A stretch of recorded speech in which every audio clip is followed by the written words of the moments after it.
We might have both hit it. Well, there we go. Yo, we back. What's this week? Week 8. Week 8.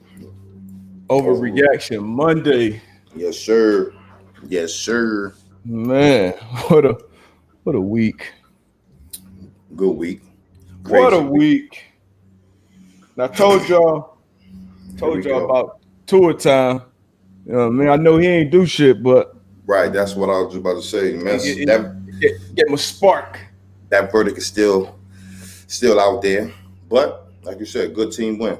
Playing they played great team win, complimentary football, defense, special teams.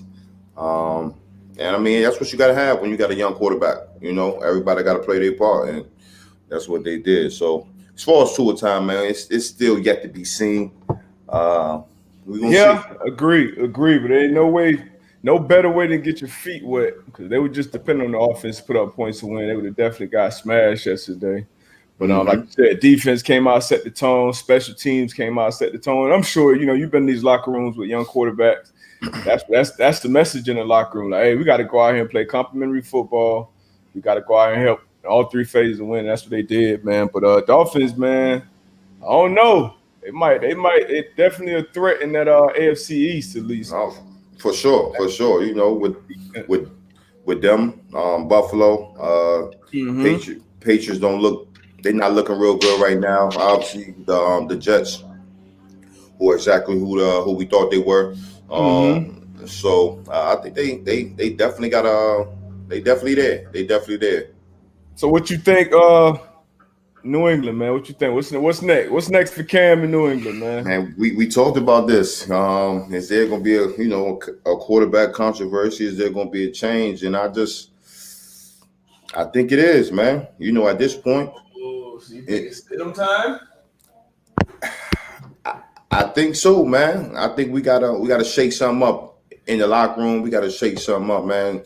Just not going right. I think from the beginning of the season, I think they had the most players opt out. So,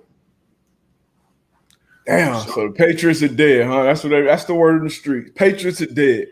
And it could be an overreaction. That's why we here, right? That's definitely an overreaction. I think 4 losses in a row.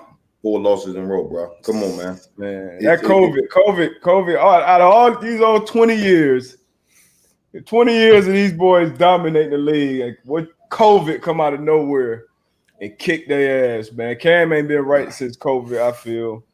The defense played amazing last year. They playing all right this year, but definitely need them sticks moving, definitely need points put up. And like you said, with the other teams in the AFC East, I still think the Bills are I don't really know what's the deal there right now. But Miami, they got momentum right now. They look good right now. Definitely smell blood in the water in that division. And B-Flow got them boys playing right. But man, Cam and the Patriots, man, it ain't looking. It's not looking good. Then your defense looking good, man. The defensive player of the year out of there. Gilmore. So it's ugly for them. 2-5. I don't know. I don't think they've been 2-5 in like 20-something years or something like that. It's ugly for them. Crazy. I ain't gonna say they dead yet because I don't trust the Dolphins yet. They look good right now, damn good. Like you said, the verdict, the jury's still out on our tour. I don't trust the Bills and Josh Allen yet. He started off the first few weeks out the gate looking like the MVP, and kind of since then kind of tailed off. Defense kind of has their ups and downs. Jerry Hughes been balling all year though. Shout out to Jay Hughes. Yeah, yes, sir. But yeah. So the fact that I don't trust those other guys yet, I can't say they did because they can still 10-6. Maybe that could possibly win that division. So we're gonna see, man. But I'm not gonna say they did yet. I still got faith in Cam. Still got faith in Bill and D. McCourty, Gilmore, Jay McCourty, all the boys over there, man. I got faith in them to figure it out, man, and make it interesting in that division. We're gonna see. You saying they dead? Dead. All right. Dead. There it is. AB said the Pats are dead, and it's time for a QB change. QB change, man. Speaking of QB changes, since we overreacted, Philly, man. So what you Carson Wentz saying? is making it up. It's time to get him out of there, huh? I mean, they just put 2 in. You saw what Miami did. They threw 2 in there and said, hey, you know what? Put them in there. See what we got. Division kind of open. We can take this, go make a run. Why not do the same thing in Philly? Why not? I mean, unless he's not looking good in practice, unless he's not, making reads, making throws, doing all the stuff that, most rookie quarterbacks struggle with. But, I mean, Carson's playing bad ball. He's turned the ball over way too many times in their own territory. Like, it's just fumbles, picks. Like, it's just, I mean, he got the talent, but I haven't seen it. I haven't been big on Wentz really since his rookie year, honestly. So, I mean, these young quarterbacks coming out, they just bring a different dynamic. Hurts brings a different dynamic to the game. Difficult to even game plan for at this point. You are banged up kind of around that team. But what you think? What you think about that quarterback situation there? Right out with Wentz. I think so. I think you're right out with Wentz, man. I'm not gonna say right out. Like you say, he's definitely turning the ball over way too much. But then for me, it's like, you've been in those meetings. The first thing to get in the playoffs is what? Win your division, right? Yep. That's the easiest way. They're in a great position where they can do that with Wentz. Obviously, I think it's one of them things where we talked about before, where you was like, man, get Philip Rivers out of there. And I was just kind of like, look, man, you bring that man in the office and be like, look, this is what it is. And I'm pretty sure they probably had those conversations with Wentz. And, I think I will give him another week or two, see what's up, man, see if these turnovers can if we can cut down on the turnovers. But again, man, he's at top of the division. We halfway through the season. I understand they up there. I get it. All right, I get it. Because I was part of I think I was part of the reason Philip Rivers done turned around, by the way. He said he was reading the critics. He said he was reading the critics. He was listening to the critics. And ever since then, he been balling, playing like let's talk about that, right? Yeah. So I had the coach winning. I picked the coach over the Lions. Who you had? All right, so let's talk about that. Why you reverse psychology, man. All right, so I'm gonna tell you why. Why? Coming off the bye week, it was coming out, and I said it in the video I posted. I said I just didn't trust the offense. Yeah, I didn't trust the coach's offense. I haven't seen the connection with T.Y. T.Y. is not looking like the T.Y. of old. He's not looking like, the number one receiver that we all know him to be. So it's like I'm unsure there who was going to step up in that department, but it was the young boys in the backfield. It was kind of, by committee. They did it. Doyle scored. Mo Alley Cox got involved more. So the offense, O-line been good all year, and they look better and better. And we had Fred Taylor on it. He was on point about that Jonathan Taylor in the run game, and how he said Jonathan Taylor is more of a power downhill A-gap to A-gap type guy. And coach don't look like they run that type of scheme, and he hasn't been that successful in that running scheme. But that was really why I just didn't trust the offense. But I was wrong, dead ass wrong. And I said, I hope I'm wrong about it. I was wrong. You were right. Coach pulled it off, and I'm glad they did it. Whooped them boys too. Kenny Moore, man-to-man pod alum, got a pick six. I'm telling y'all, man, you come on the show. Y'all come on the show. Y'all gonna get some action. Come on the show. He had, what's that? Might be 2 picks or so. I know at least one. One to the crib. Come on, man. Y'all come holler at us, man. Hey, so talk about that, right? You talk about the run game, and obviously we always, when you looking at players in the draft, you obviously want to take the best player available. But I feel as though sometimes the good GMs, the great GMs, they look at, okay, what player is going to fit our scheme the best? Because you got potentially have a great player, but that player might not fit your scheme or what you're trying to do. You know what I'm saying? So how do you feel as though, as far as like drafting, Jonathan Taylor, obviously a great running back. Do you see the offense, switching up the scheme to get him more involved so he can be more productive? What you think? I mean, yeah, I think that's what good coaches do. You kind of, because I do feel like he was picked at a good spot, and when you saw him picked at that point in the draft, it's like, damn, you got Matt. So it's like, all right, but you saw the talent, and then especially if you got him with some other running backs where he don't have to get 25 carries a game since he has so many carries in college. So it was a good situation for him. So I definitely see why they drafted him. But that's what good coaches do. You got to say, hey, like we got to incorporate more more power scheme, more schemes that fits him because he was a high draft pick. He does have home run ability. He is a running back that I can see, being a RB1, being a bell cow type back in this league. So I feel like it got to be some type of compromise there. And I'm not going to. I want to preface this by saying I haven't broken down the Colts run game to the point where it's like they're running this many powers and that many. Right.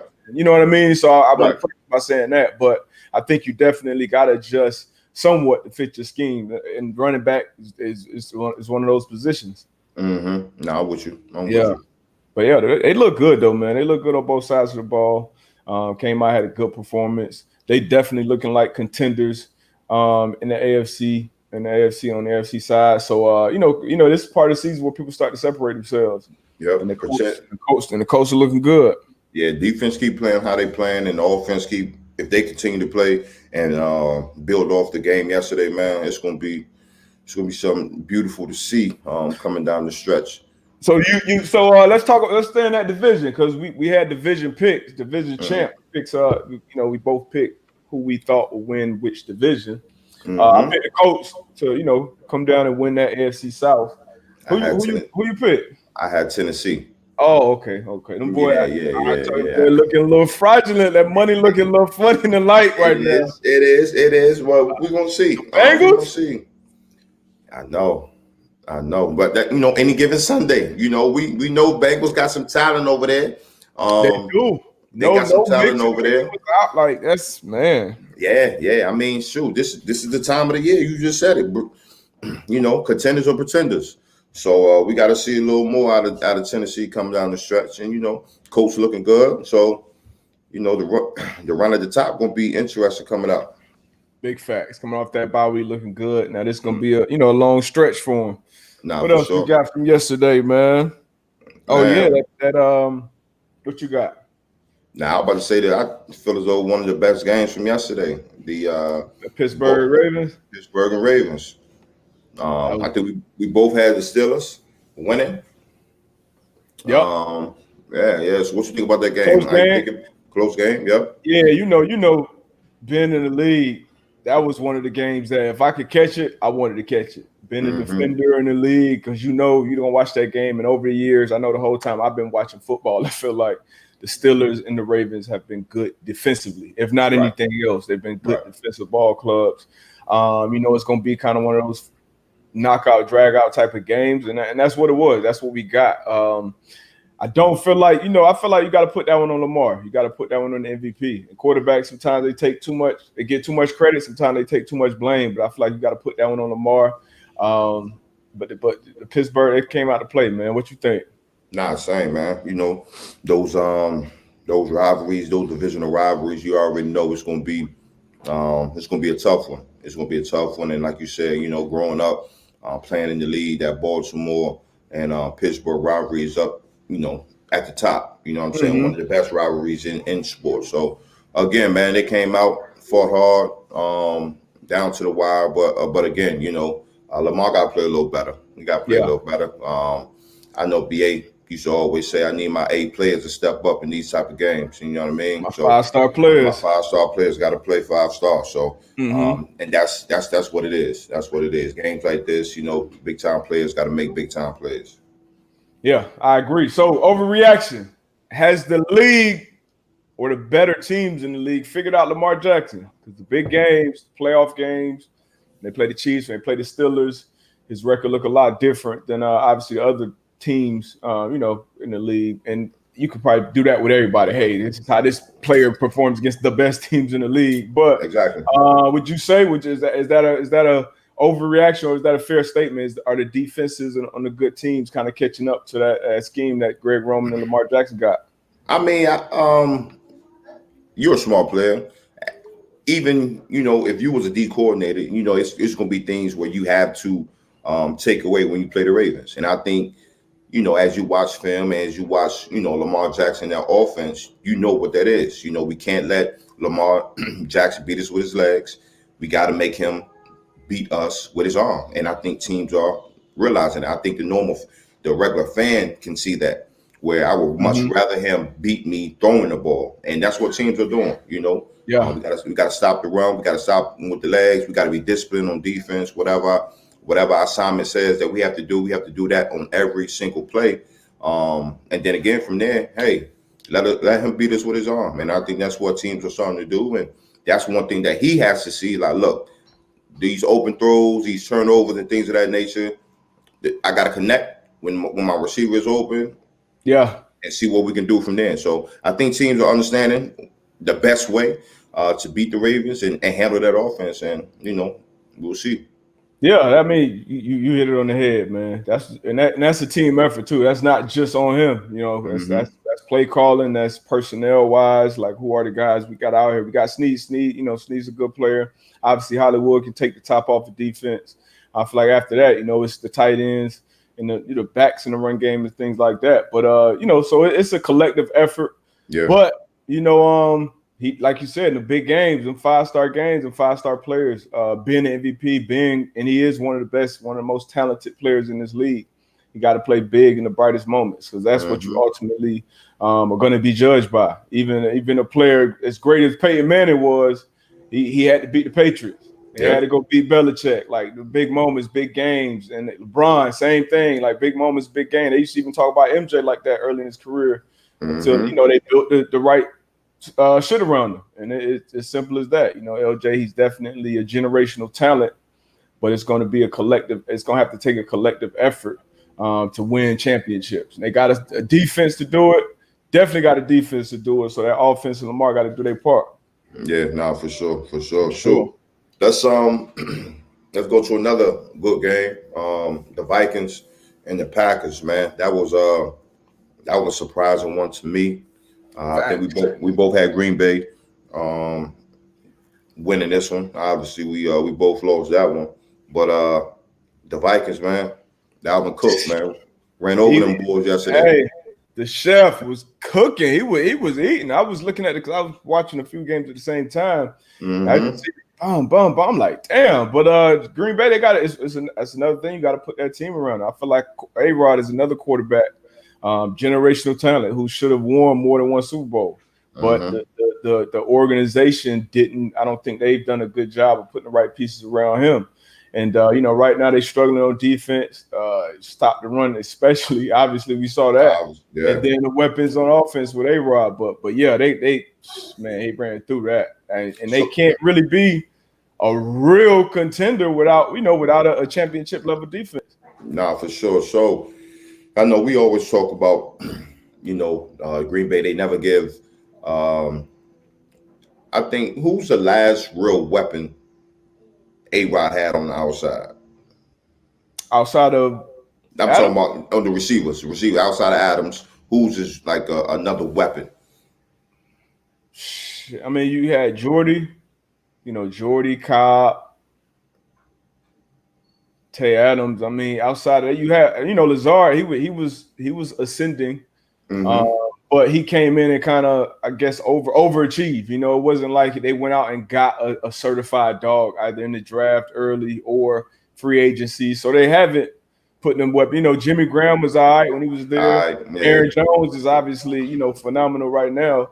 But they don't go over and above to go. You got Tampa Bay, them boys signing AB, and they got Mike Evans and Godwin, Scotty Miller, Fournette. So, is the Packers, are they for real?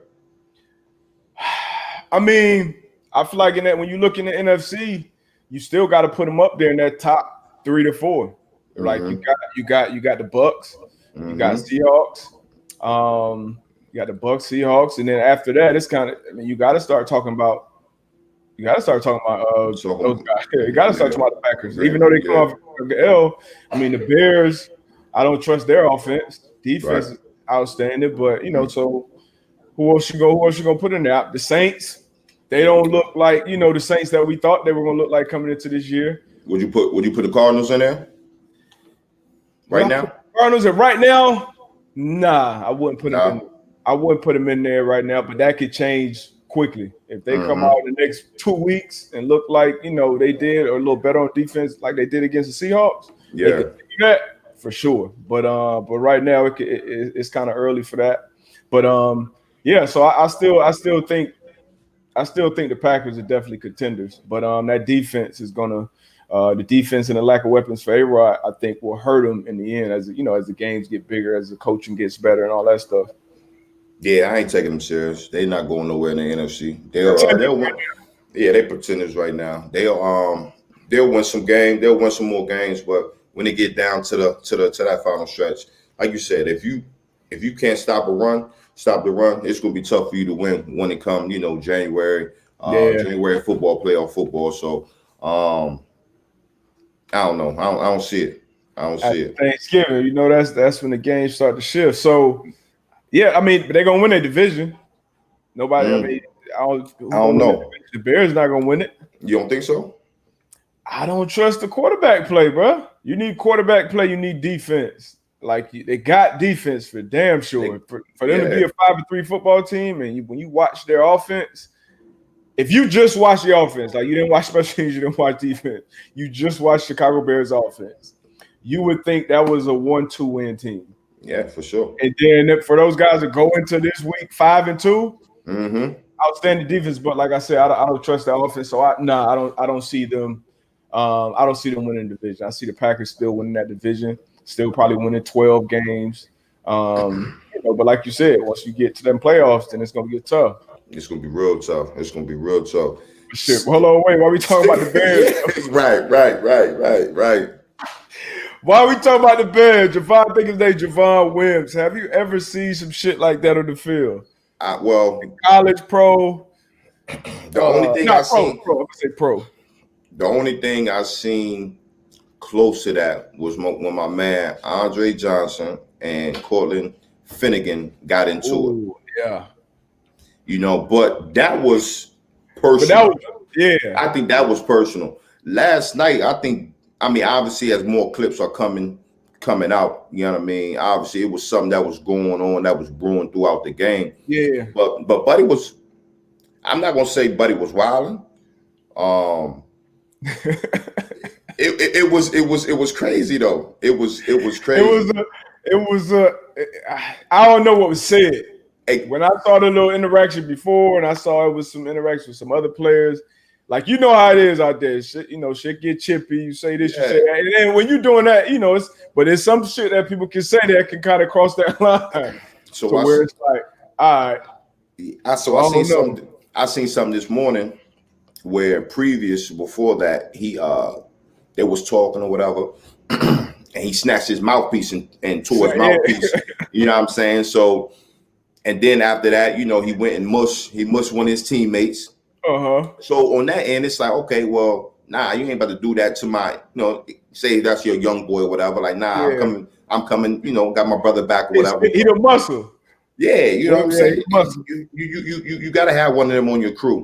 But nah, it's wild because he could possibly get cut. Suspension. They definitely gonna tap into his pockets. So again, man, this is one of them things where you got to be able to control them emotions, man. It's a lot of emotions going on. But that shit was wild last night. That was wild. You got to be able to keep your emotions checked, like you said. Now, if the shit would have happened as soon as he snatched his mouthpiece, whatever was said, and he just went off on him, all right, cool. You can see that. Him to go back to the huddle, and I don't know if it was the next play. Or if he would go back to the huddle, go do his thing, and then go back up to him. And, like, you had time to think about that. So you had time to be like, all right, chill, shit. Hey, it's been I done seen Aaron Donald. I done seen players all that. Hey, meet me at the bus. If I catch you after the game in midfield, we're going to do it then. But, we talk a lot about, protecting your shield, protecting the shield when it comes to NFL. Being a team player, and obviously that shit, that's against all of that. So it was a selfish moment. It was something where he overreacted, lost his cool. I hope he don't lose his job. We know that's likely. You know what I mean? We know that's likely. We know they definitely gonna hit his pocket. So, but that's what I'm saying. He had to think about this shit, or like he had to know, like, all right, I'm about to play for free. Yeah, like, you have to know, like. Hey, shout out to my guy Jack Rabbit, man. Jack Rabbit, man, held it down. Jack Rabbit held it down for y'all. Don't know Jack Rabbit, Janoris Jenkins, man, for the Saints. Yo, he held it down, had his boy back. That's what you're supposed to do, man. So So you got to be somewhere in between what the Cowboys offensive players did when Dalton got knocked out by Bach and what Wims did last night after his teammates get trying to see. You gotta find a happy medium in between there. Yeah. But hey, Jack Rabbit though, that's how you defend your teammate. Heat of the moment, shit. Yeah, you could tell he done been in a couple. Been a couple tight spots. Pause. Yeah, no questions asked, man. We'll talk about it after the fact, but facts. Facts. Man, that was crazy. That was crazy indeed. Who else we got? Overreaction Monday. That was some funny shit. Oh, so let's talk about the Jets, man. Jets, man, they sending all their players, man. Right after the game, they sending them off. Traded linebacker to Steelers. To the Steelers. Avery Williamson, yep. So I know he's ecstatic right now, going from a no-win team to an undefeated team. That's crazy. Middle of the season. Middle of the season, man. You can't get better than that. Mm-hmm. What you think the Jets doing, man? They throwing in the towel? Yeah, absolutely. 1,000%. As they should, from the front, from the top. Players not gonna do it. We talked about it. Earlier. Why does Gates still have a job right now? Bruh. I told you why, bro. I told you why. I had to think about it. I had to go into some deep thought. I tweeted out like, all right, I'm gonna say y'all again. I tweeted out, I forgot it was a couple weeks ago, some thrashing they was getting. I said, yo, Adam Gates need to be fired before he even get to the bus. And then when I sat back and thought about it, I'm like, yo, if I'm in the top, I'm gonna keep Adam Gates in there because he's gonna damn near promise me this #1 pick in this draft, and I want Trevor Lawrence. So if I fire him, we done seen the Falcons fire their coach, Texans fired their coach. They came back with a win the following week. I don't want one of the wins right now if I'm up at the top, if I'm in the New York Jets. So keep Adam Gates in there. He's gonna give you your best opportunity at Trevor Lawrence. So keep his ass in there. That's the only reason he got a job right now. We talking Trevor Lawrence, right? You can be hypothetically speaking, the Jets win 1 or 2 games this year. They get the #1 pick. You, Trevor Lawrence, you see that. What you doing? You staying in school? You coming out? You getting that paper? #1 pick. I gotta come get that bread, man. Especially with all the uncertainty was going on with COVID and how it's going to affect sports and going forward. And obviously the college game will take a hit before the pro game, I believe. If something was to fall out in that direction. So just with all those things, I'm definitely coming out. Now I may pull a Eli, I may pull a Elway and say, hey, I gotta be traded. I'm not playing for this organization or whatever like that. But I'm definitely taking my ass in that draft. I'm not going back to school. Not the #1 pick. Yeah. I feel you. We know how football shit. Any given play, man. Go get that bag, young man. Even if it's with the bum ass Jets. Man, what else we got? Let's get some of these questions, bro. For sure. Hold on. Give me 2 seconds real quick. My daughter just went to lunch. I got a virtual school.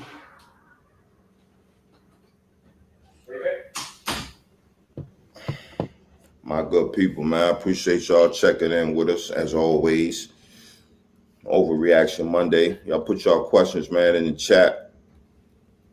What y'all think? What y'all overreacting about today?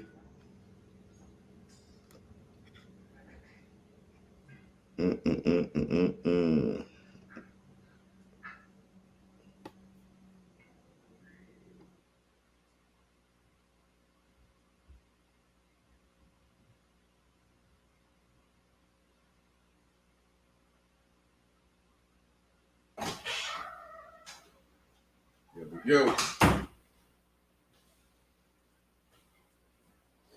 Yeah, this distance learning ain't so bad, man. What you mean? You getting better at it? Yeah, I'm getting shit. Yeah, I'm getting better. I'm adjusted. The adjustment was harder for me than for the kids, but just having them home and shit, they could do their school, take their lunch, go outside, play, so it's just, I don't know, kind of rocking with it. Nah, it's cool. And another good thing about it, man, being able, me and the fam, we've been traveling too. So that makes She can just bring her computer, man, log on wherever she's at, man, and so it's not the worst. Yeah, it ain't bad. Yeah. Especially if they got a social life outside of school, you know what I mean? You still doing some people, they got teams, soccer teams, soccer league going on still got karate going on, all that stuff. So I mean, as long as they been safe and shit. What we got though? Tap into some of these questions, man. I think of some of these ones we kind of already answered, talked about. This is Jimmy Dean. What's the craziest fight you've seen at practice / locker room? Oh man, I done seen some fights, but yeah, I've seen some good fights too. Before you answer, you ever been in a fight with a teammate? Not on a one-on-one. It's been like how DBs rock. Yeah, if one of our DBs getting into it with a receiver. I would say this. It was one time we played the Colts. Was playing the Colts, and I think this was it when Coach Pagano had just got there. Either way, it was a very, very competitive camp, right? Very competitive. And it was just like our O-line and D-line was always like going at it. And one time it was an old lineman came and he did something to one of the DBs. And boy, we took off on him, y'all. We took off on him. Like, hey, especially old lineman. Yeah, we took off. The old line coming too. And the old line coming, you know what I'm saying? And then from there, it was just like the D line came and it was just a big melee. But then it was like one of them things like, all right, we separated, go back to the joke. But then it's one of them things like, the defense come together like, yeah, you know what I'm saying? Like, that's how we gonna ride for each other. You know what I'm saying? You talk about it, you talking your shit or whatever the case may be. But other than that, though, like I've seen some fights. I think the craziest fight that I've seen, though, was we was in college, when I was in college. We had a DN and a linebacker, yo. And it was crazy because they had the same mentality, right? Like two crazy cats, right? And one of my guys, he said it very calm. He was like, he walked up to him and said, when we go in the locker room, I'm gonna bust your ass. And went about his business. He finished practice. And we finished practice, and you're not thinking nothing of it. Walked in the locker room, took his pads off, and it was what it was. And it was. For me, it was like I'm not breaking these dudes up. DN linebacker, but it was the big strong. But it was a great fight, though. It was a great fight, and what I liked about it was they fought, got dressed, took a shower. That was it. We went to the caf, we ate dinner, and it was on. You know what I'm saying? It was all she wrote. But I think that might have been the craziest fight because they fought for a good 5 minutes. And anybody know you've been in a fight, 5 minutes is a long time. That's a long ass time. That's a long time. So I've seen some fights in the league too. But I would say in college, that was probably like the craziest fight that I've seen. What about you? Yeah, them shit. Training camp don't really start till you have a little scrum. It be hot. Be tired of hitting each other. Somebody I only been in one. I mean, I can't think of the craziest fight. I take the funniest one. When Art and Jay New got into it. I don't know if you were still there, but Art Jones and John I was gone. Yo, this dude Art, man, he pulled out a hip toss. Bones Jones had his little bro. Bones Jones had to teach him that. That shit was so smooth. Hit him with a hip toss. Art big too, so that shit. Hey, pause. Come on, man. You got to grow up, bro. You got to grow up, bro. Nah, you can't be talking like that. It's a family show, bro. It's a family show. But shit, I mean, I can't think of no crazy, especially not like that shit in the Bears. I mean, dude, dudes go at it like you said. 9 times out of 10, it is what it is. You squash it unless it's some personal shit, and then usually that's when you gotta, get rid of one of the other guys for real. Because you can't have that type of shit, going through the locker room. But it's a lot of, you got a lot of alpha males, obviously a lot of testosterone. Everybody in shape. Everybody feel itself, got their chest out. So you definitely gonna have them times. And the good thing about the locker room is you either have that squabble on the field or in the locker room, and then that's it. It ain't like the shit you got to deal with in the street. So you handle it and you move on. But I can't think of nothing crazy or wild like that. Only squabble I've really been in with a teammate was like Julian Edelman in New England. And I remember Belichick made a funny, like, y'all low ass, get y'all low ass back to the huddle. It was like rookies, some shit. But yeah, that should be fun, man. That should be fun. Nah, for sure.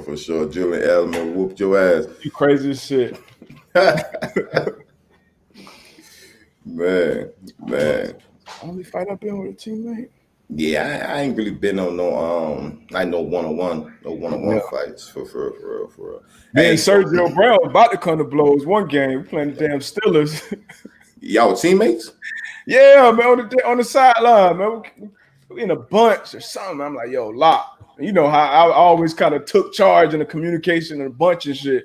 So like, hey, lock. Sergio, hey, lock. So something happened, pick. But in lock, like you stay on your guy. Mm-hmm. So Serge just kind of went rogue. It just went this way. His dude, I think it was Heath Miller, took a crosser like 40, 50 yards. Like, bro, so we going back and forth on the field, on the sideline, on the field, back on the side. Like, bro, like we, what's up, bro? Like we was going at it. But Sergio, he real animated, real energetic. Yeah, that was probably that was about to be mid game. I seen Freeney and Corey Redden going at it one time, mid 2-minute drive. Hey, it be like that. You know what I'm saying? We gotta have one of them on here. Hey, no, for sure. We definitely gotta. We gonna get Free on here. We can get Sergio on here. We can get a lot of them old coaches on here. Got to. Yeah. Hey, question. It's another. Said Earl Thomas. It's a good question. What you think about Diggs for the Cowboys? I think what you saw last night is kind of who he is right now. And young player, obviously got playmaking ability, had a couple big plays, and then gave up some big ones. And that's how it is in the league sometimes, especially as a DB. That's why it's important for us, just like quarterbacks, to have that short-term memory. You make a play, you're on the top of the mountain, and then the next play could be the opposite. So I think right now, young, definitely talented, a lot of upside. I think it's going to be important to get some good veterans around him. You know what I mean? The earlier, the better. Obviously, he should know how to be a pro and do all those things with his brother being in the league. Seemed like a good kid, but having those veterans in the locker room early, especially, man, that pays huge dividends. Like I guarantee you, like Chin, for instance, named Rookie of the Month last month down in Carolina, like him being around the Trey Boston, been around the Dante Jackson, it's been around guys who don't play a lot of ball. Like that just helps in your growth and your maturity. So I think he'll be good. That Dallas defense as a whole is not good. Don't communicate well. Don't execute well as a whole. But as a corner in the NFL, I think he got a bright future. What you think about it? You watching? Nah. I agree with you. Like you said, it's gonna be some ups and downs right now. I think the biggest thing for him being a young player, you got to learn from those downs, learn from those mistakes that you're making, and just continue to improve on your craft. Yeah. Obviously, like you said, with the defense not playing well, got to find the positives in everything. But again, like you said, as a young player, he's just going to continue to grow as a player, as a pro, and we'll continue to see his growth. But I think he'll be a good player though. Facts. Damn, whoa, pause that. But yeah, I think, yeah, I agree with that. What else you got? What you think about this game tonight? Bucks Giants. Think it's gonna get ugly. Think it's gonna get ugly? Yeah, I think it's gonna get ugly. I don't know if it's early, but I think the Bucks gonna come out there and do what they're supposed to do. We'll be able to see. No trap game. Yeah, nah. I think they're gonna go out there and take care of business.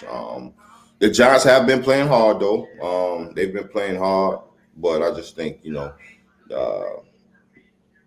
players that the Bucks got over there, they're just their organization. I just think they know where they're at right now. They know what type of team they are. Yeah. Adding AB into the mix, man. definitely, I think everybody's going to be excited to see what he'll be able to bring to that team, bring to that offense. But again, man, it's just one of them games where the Bucks are just going to be a better team. This could be one of them sneaky games now. Joe Judge, he's familiar with Tom Brady. Got the Patriots. Better than got Logan Ryan. Logan Ryan over there now. You know, he picked off Brady's last pass in Gillette. Now I ain't bet shit. I think it's gonna get ugly too. But yeah, I think it's gonna get ugly. I ain't even about to. I already went out on a limb and tried to say the Niners was gonna beat the Seahawks this week.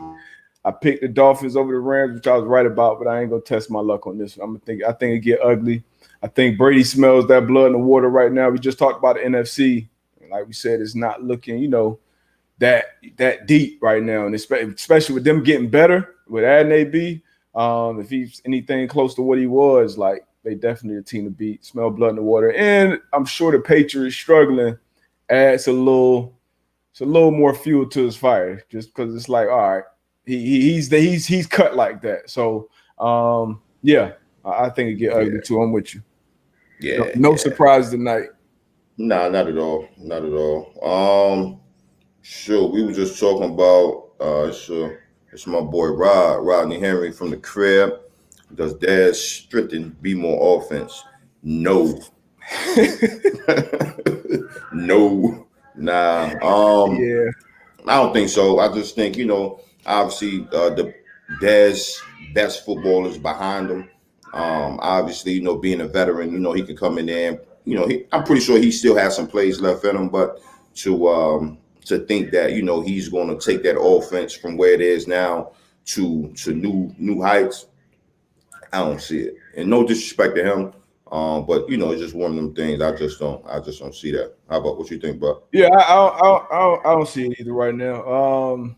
Just because I feel like that team needs like dynamic receivers that win one-on-one, get separation, and then do some damage when you get the ball in your hands. You know, I think Dez he'll be a better red zone threat for sure. I think he'll always be a red zone threat when he plays. Once he get that tight red, throwing up that fade ball, throwing up that back shoulder, him getting on the same page. You know, that takes time, though. That takes reps. That takes like literally, I would be in practice and I would see guys like you. That takes time, like those back shoulder, those tight window passes. So I think that's where he'll be most effective. But without that timing, without all those things, so I don't think he I don't think he gives that Baltimore offense a big bump. Honestly, you know, we'll see. Hopefully, I'm wrong, but we'll see. Agreed. Got some good questions in here. Mm-hmm. So Chris, shout out Chris Pink, man. Always showing love. Yes, sir. Hold on, Chris. We still waiting on that. Chris supposed to send us some beer, man. Yeah, we still waiting. Yeah, we still waiting on that. Accountability, Chris. You know, we talk about that. But hopefully, you know, I mean, time changes that. Yeah, I know. Last year when I was with the Giants, we went out there to Tampa and beat the Bucks. Mm-hmm. 1 hour only. Shit, I mean, I remember that game. That was like a back and forth. Yeah. I remember Danny Dimes took off. Yeah. But shit, this a whole new Bucks team. Mm-hmm. No, it is. Same staff, same coordinator, but obviously, you know, having Brady in there, it's different. I mean, not to say Jameis was a problem too, in my opinion. You know, he turned the ball over too much, but I felt like going into a game with Jameis in that offense, you knew you was gonna have to put up some points to beat him. But Brady, you know, he takes care of the ball better. He's playing really, really good right now. The weapons around him getting healthier, adding AB to the mix. He won't be there tonight, but I think the Bucks handle business tonight. We got Hayden Clow. Why do you think Mike Tomlin is not mentioned when people talk about the great coaching? He's been coaching 13 years and never a losing season. Shit, I don't know. I don't think he gets enough credit though.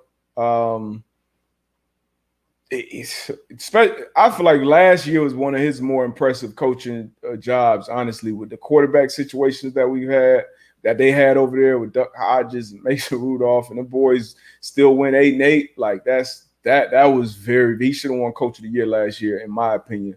But he's definitely not talked about enough. Super Bowl champ.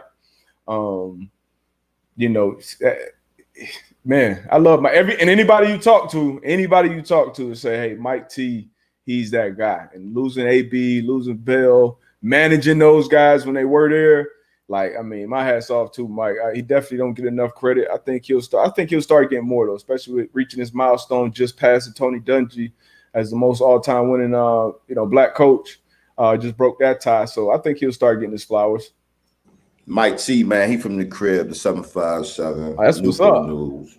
Yeah, we went to the same high school. So oh wow, okay. Yeah, Mike T. Yeah, shout out to Mike T. Like you said, been doing great things for that organization, man.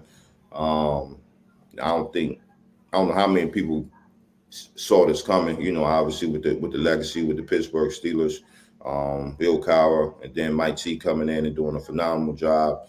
And like you said, last year, just with the coaching that he had to do, as far as, like you said, losing Big Ben, 3 of your top offensive weapons gone, and still able to, finish the season 8-8, man. So the people that know the game, the people that really do their homework, know how much Mike T means to this league, means to the NFL, and means to Pittsburgh. So I think, Hall of Fame worthy, in my opinion.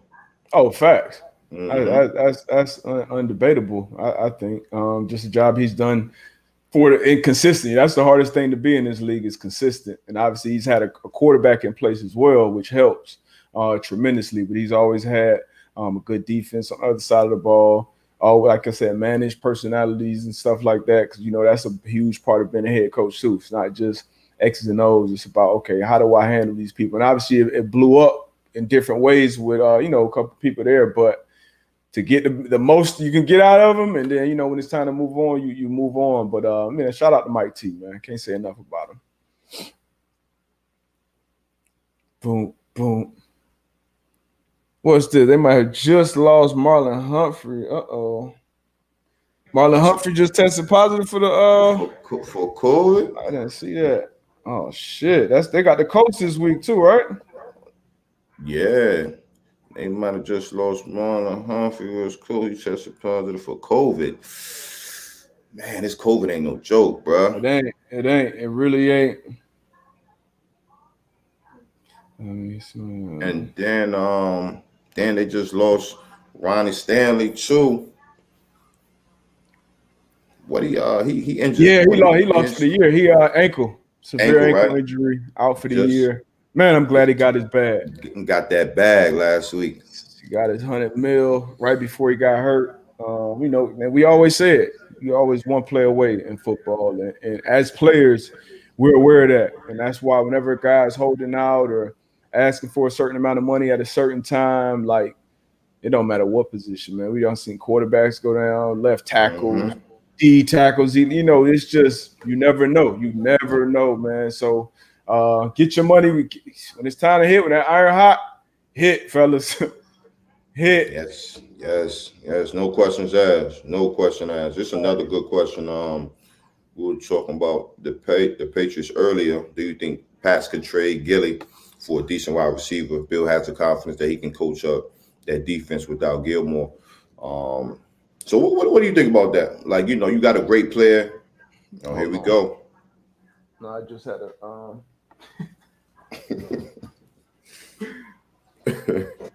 Gilly live. We're gonna see who gonna really. I don't think they trade Gilly though. You don't think so? Nah, they not gonna. They would sound like they was gonna get him up out of there. I mean, now with their struggles with Cam in the offense, who knows the Bill, but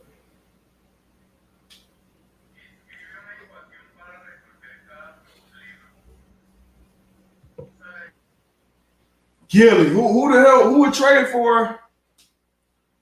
What? Put some possible trade scenarios in here together right now. But sure, I don't even know. You got to be somebody that can afford them. Right.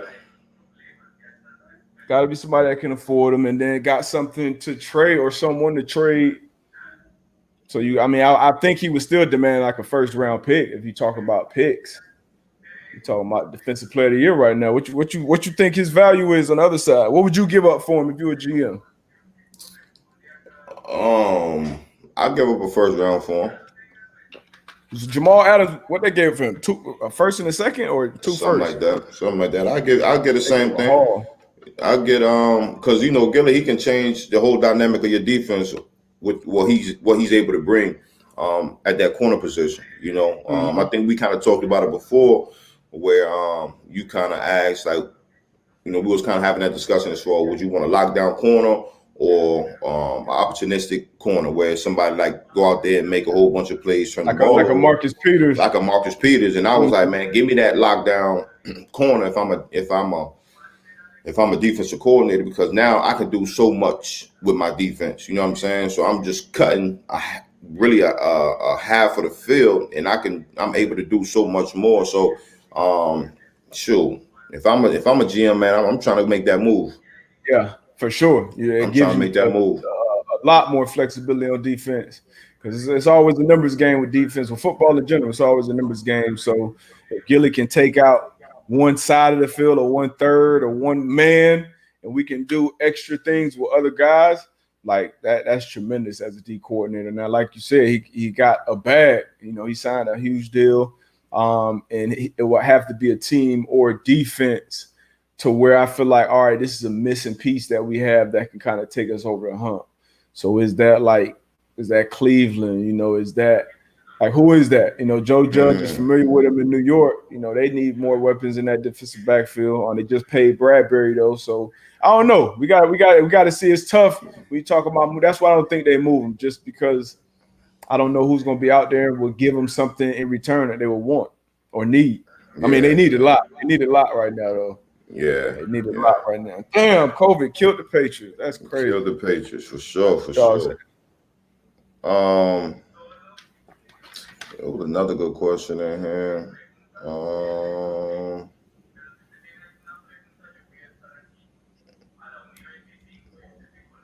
Let me see. Hey, let's talk about the fight this weekend, though. You watched the fight? Gervonta Davis, Tank Davis? I didn't watch it. I watched the one highlight, the knockout. I need to start watching boxing more, man. For real. Oh, boy. But that uppercut? Man, I thought Buddy was dead. How you get back in the ring after that? I feel as though, boxing, they have that mentality. They know that possibility is there. Mm-hmm. That's just like us on the field. Like, taking a shot, it's like, okay, well, I knew that was a possibility. It's the name of the game. I'm gonna get back out there. So you blacked out on the field before? Yeah. Yeah. I think I was out of there twice. Yeah, it was my first year in San Fran. It was our first or second preseason game. We play in Denver. It's a stretch play, routine play, stretch play. I'm playing safety. We in cover 4. I know the receiver has me in the run game. So I eyed him up, looked at him, and I was going, do my regular spill. And Cody Lattimore hit me in that sweet spot. And it was watching it on film. It was so crazy because before I even hit the ground, I was out of there. My arms locked up, and timber. Yeah, that shit bad. It's a bad feeling. Then when you watch it back on film, it's like, damn, that's what happened. That's how that shit look. I like I said, it happened to me twice. First time was on an onside kick, got flipped over, landed on my head. That shit was scary. I don't know how many of y'all been blacked out before, like knocked out cold, but that shit was wild. It's a lot different when you're in the middle of a football stadium where on the field with players, and then you got fans, thousands of fans. It's a much different feeling coming back too, especially. So I kind of was coming back. I was kind of blurry, and that shit was scary. Like for real. I was like, okay, I don't know. Then, like you said, right back out there next game. Back out there next game. And then one more other time in Oakland, hit a running back. bah! And I didn't even hit my head. I kind of got caught on the side right here, hit him, and it caught like his thigh. I might have ran over, bah, out of there. Got up. I came back in the game actually, and then the doctors ended up pulling me. Shout out to Eric Walden, man. Wald went in the locker room, and as players, we be trying to thug it out. We trying to play. We trying to get back out there. Told the doctors, "Hey, man, it was just a stinger. I'm good. I'm good." Went in the locker room, put that towel over my head, and I was just kind of zoned out. And Eric Walden, knowing me like he did, I'd be really involved in paying attention to halftime adjustments and vocal and stuff like that. So when players are acting out of the norm, and they tell us this in the locker room, you see your guy kind of dazed, confused, whatever, overly irritated, all the signs of a concussion. So he went and told the doctors, and they pulled me from the game. But yeah, that shit crazy. But we get back out there. Yeah, Ewald, shout out to Ewald. I used to take his money in crack game too. Him, D-Butt, Cassius. Yeah, take that bread and get on, man. Good times. Everybody had their days. You had your down days, you had your up days. The worst is when y'all come in the building. Somebody come in the building like, "Hey man, wifey sure appreciate y'all, man." I just bought wifey this. I got wifey some new tires on the whip or something, man. That'd be the worst, boy. But hey, like you said, you win some, you lose some. I miss them dice games. For sure. Good bonding. Mm-hmm. I feel like that was some of our best bonding, honestly. Plane rides, hotels and road trips. Sometimes during the week in somebody's crib. So yeah, that was definitely a vibe. Hey, and Chloe again. I don't know if it's Chloe or Chloe. I'm gonna go with Chloe. You think Julio gets traded before the deadline?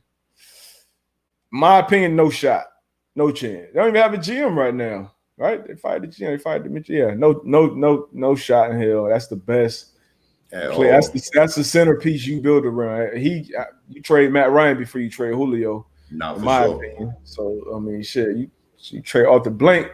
Goddamn, but he ain't going nowhere, man. Julio ain't going nowhere. He's still at the top of his game. I think he's gonna be one of them like a Larry Fitzgerald with the Cardinals. He's gonna be a Falcons for life. Facts. Yeah. So legacy member right there. Yeah. He earned it too. He earned it. Yeah. So Julio ain't going nowhere. For sure, man. I know. You on Pat's show today, huh? Oh yeah, I've been on Pat's show today. They just starting right now.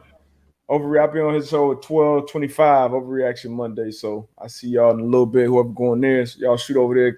Holla at Pat Show. Appreciate y'all rocking with us, man. Another week. The faithfuls, appreciate y'all, everybody that's new. And we're gonna keep this thing moving, keep going. We love the engagements. These are kind of my favorite ones, when we got the live engagement with you guys. So appreciate y'all, man. Keep rocking with us. Indeed. As always, man. Another episode of Reaction Monday. Man to Man Pod. Maybe. Yep, DB, man. We out. We out.